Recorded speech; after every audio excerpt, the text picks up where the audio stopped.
Hi guys, welcome back. So I thought today could be like a entrepreneur vlog or my like day in the life as a entrepreneur or like business owner vlog type of style video for this. And I've decided I kind of want to try to start documenting my entrepreneurial journey for my business and just kind of sharing that content with you guys for a little bit now. Because I've got some updates and changes that are coming now.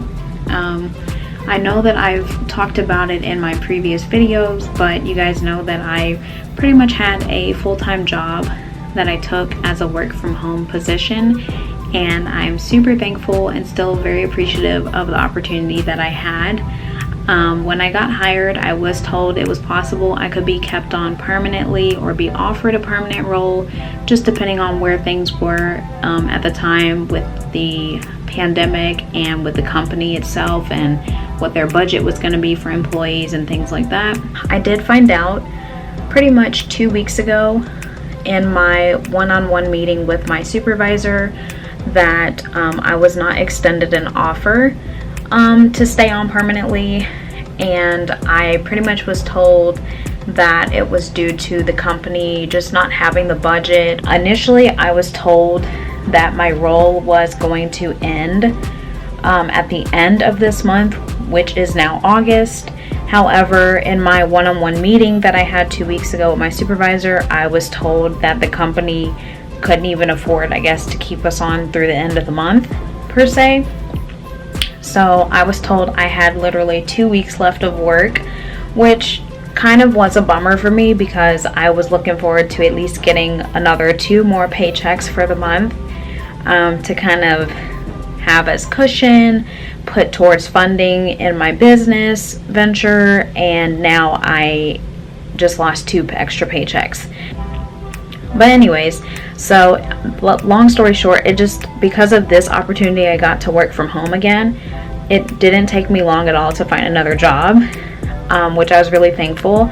Like, I literally was in the hospital with my daughter, who I told you guys had surgery 2 days before my birthday this year, back in March, and I literally was interviewing for this job while my daughter was like in recovery. So it was difficult at the time. Of course, I had to like mask all that so I could still do well on my interview because it was a phone interview, and thankfully I got hired and offered the job the same exact day.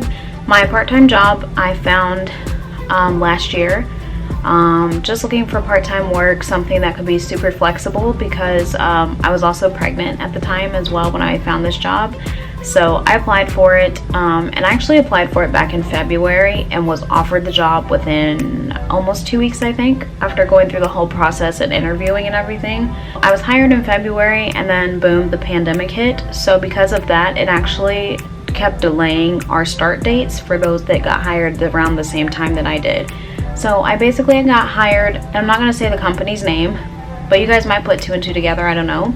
If you do, that's cool, whatever, but yeah, I got hired to work for this company. It was a retail role, and I was going to be a retail merchandiser. So basically, I would go for this company to different locations based on the zip code that I live in, and I would go and refill product for them at these stores. And that's all I had to do. So my job was fairly simple. I thought it was going to be super easy and cake, but it was very tedious, time-consuming work, especially when they had to do what they call season/holiday changeouts for the company. Whenever there would be holidays coming up, and you have to go do changeouts for that. So the tedious hard work about it was you worked by yourself. You had nobody else to work with you or help you unless your supervisor could come to visit your store and work with you on a day, or if you need extra help, extra training, things like that. And there would be pounds and pounds, like heavy boxes of product. So like I would have to lift all that stuff by myself, or like, you know, stand up on the shelf and push it into a buggy, like, or a shopping cart, because that's all I had. I didn't have anything else to help me get stuff down. Sometimes, depending on what store I had to go to and do change outs for, sometimes the store associates would be nice and help me, sometimes they wouldn't. And so far, like, I have really enjoyed the job. I never had to work weekends, which was like the first job I've had in forever where I've not had to go and work somewhere on the weekends. And I loved that everything was in very close proximity to me. So like all the stores I got assigned to, I was getting to my stores in 10 minutes or less.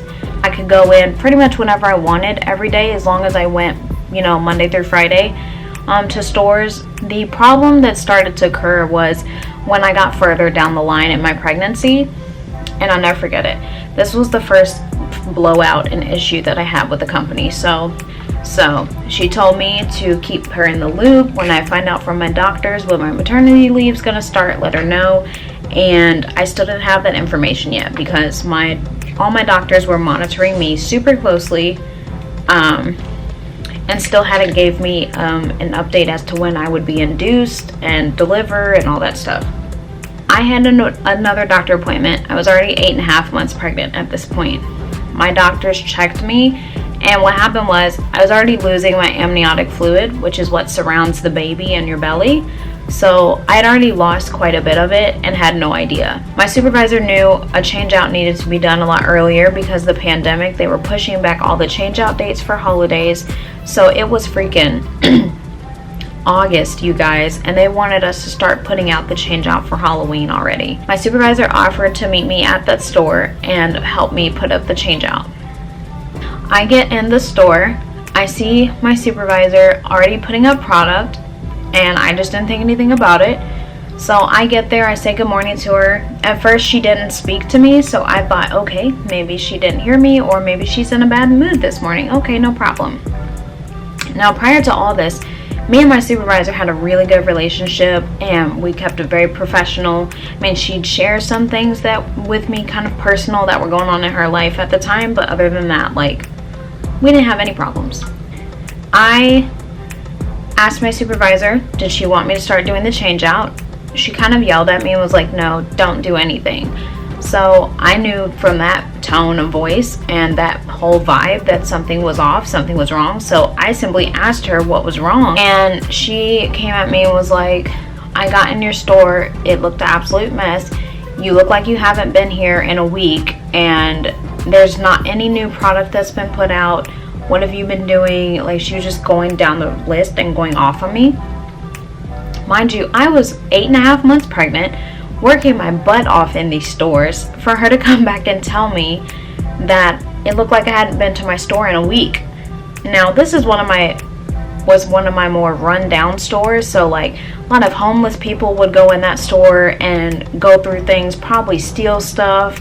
You know, lots of people go in there, they shop in that store and would not put back product. And I'm just gonna tell you guys, it was a Dollar Tree for one of my stores. It was a Dollar Tree I had to go to, and this Dollar Tree was pretty run down as is, but I would work for hours at a time.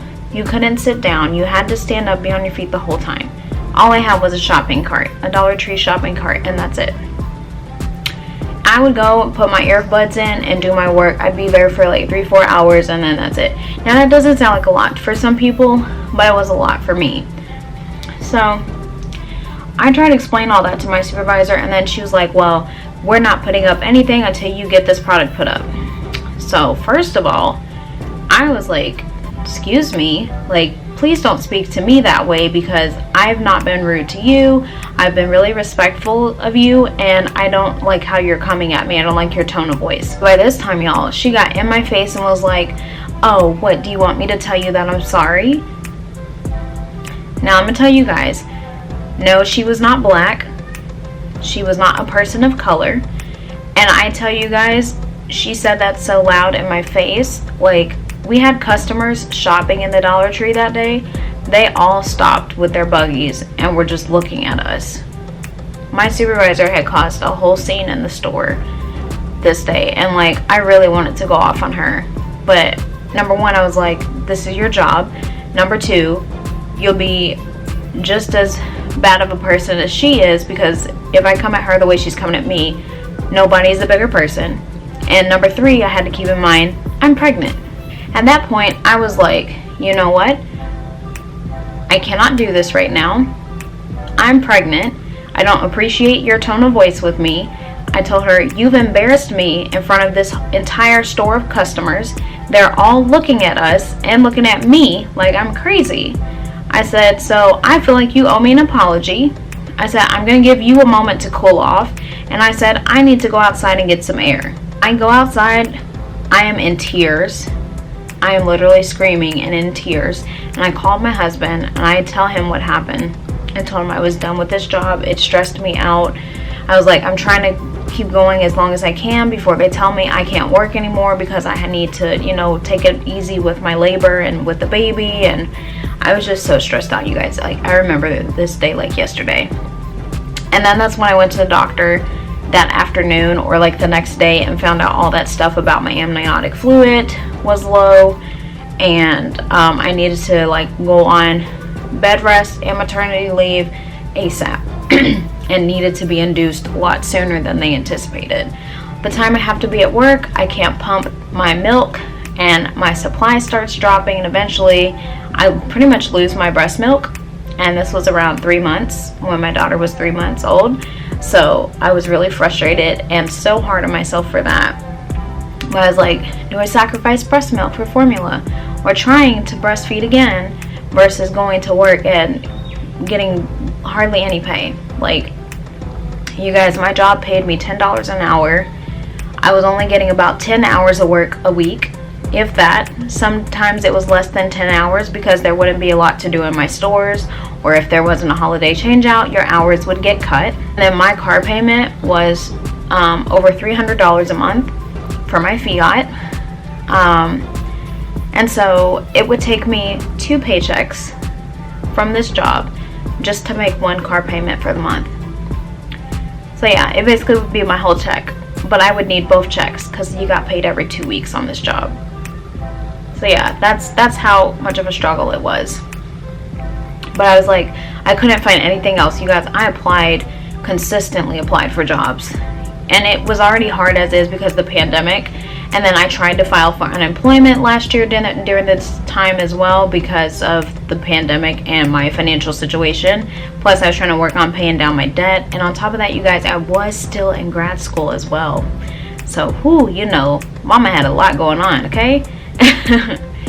Anyways, so fast forward, I couldn't get unemployment because of the job and the hours. I didn't qualify enough, and I didn't meet Florida's requirement of hours that needed to be worked on a job to be considered for unemployment.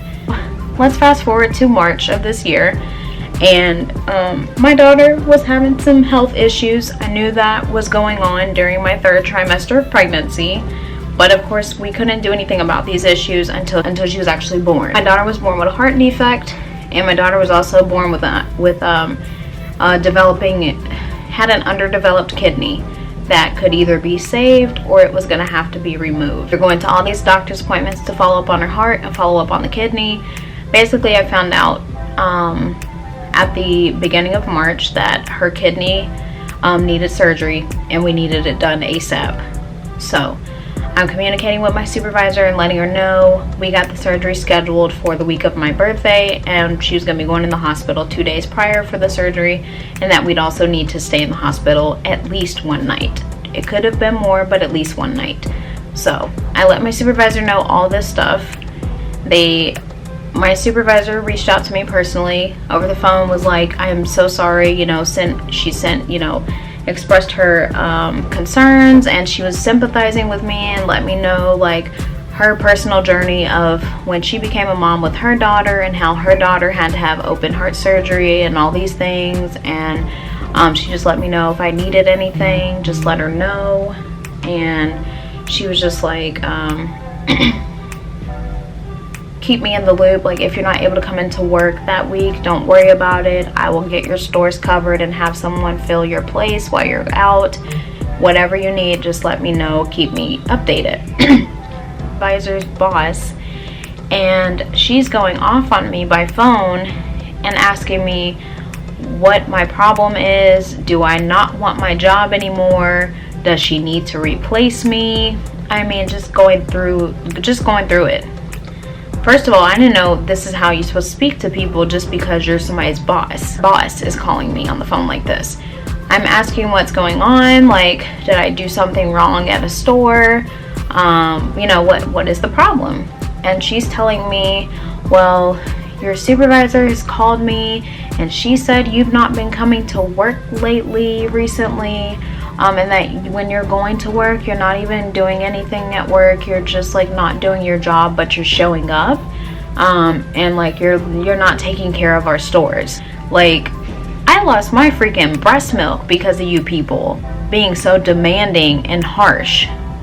I had to switch to formula because of all the physical, mental labor and stress that you guys put on me for this demanding, low-paying job, and you're telling me that I don't do my job? Like, she's really telling me that my supervisor's been telling her I'm not even showing up to work? Are you kidding me? So at that point, she was like, well, I know you're going to be out because of your daughter having surgery, or you have something going on in your family, but that's not my problem. At the end of the day, you need to do your job. Like, so at that point, she was like, you know what? You just need to get in touch with your supervisor. You guys need to have better communication. And she's like, you guys need to get this straightened out. And then she's like, if you can't do your job, I'm going to be finding someone that can. That was that. She got off the phone with, just giving me a voicemail to call her back ASAP. So I called her back. At that point, she was like, you know what, Lexus? Do not come back to this job. Do not come back to work at all. And I'm just totally dumbfounded. I'm speechless. Like, I didn't know what to say. And I'm like, you know, like, now what's the problem? Like, did something else happen? Like, am I missing something else? Like, you know, what is it? And she claimed that one of the stores reported me and said that I've not been coming to their store at all. And I blocked both of their numbers, and I haven't heard from them since. So not only did I get yelled at and went off on 2 days before my daughter was going to the hospital for this surgery, but like, I got fired in the same day. I was like, wow, I've never been fired from a job. And it still stuns me a little bit. I'm not sad over it, like, because I'm like, one, they didn't pay what that job is worth anyway. Or I should say, what they were paying, what the job was paying was not worth it anyway. And the time that you have to put into that job, in my opinion, is worth more than $10. It absolutely was.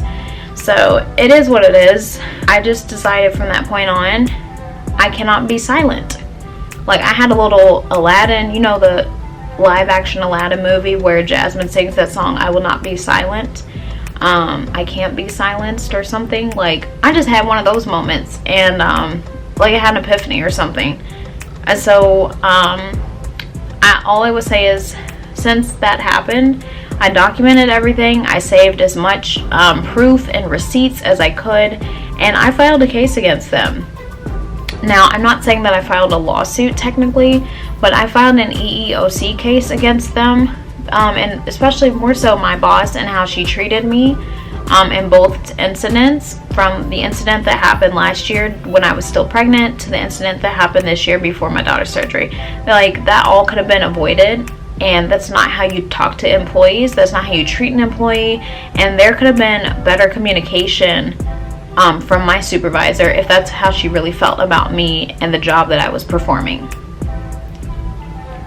Okay, I just had to get that story off my chest. And honestly, it feels good to share it on my channel and just really talk about it, because I feel like I had to hold a lot of that emotion and anger and frustration in from that job and that whole situation that happened to me this year with them. Like, I really felt awful and just felt like I really failed. And then just trying to juggle being a mom and balance everything else, and I was still finishing up school. So I just feel like it was God's way of telling me this was not my journey, and that job was not my forever. That was not my purpose. It was just to help me get by in life and to help me keep my car paid and up to date, and I just did what I needed to do. That's all I can say about it at this point, and it is what it is.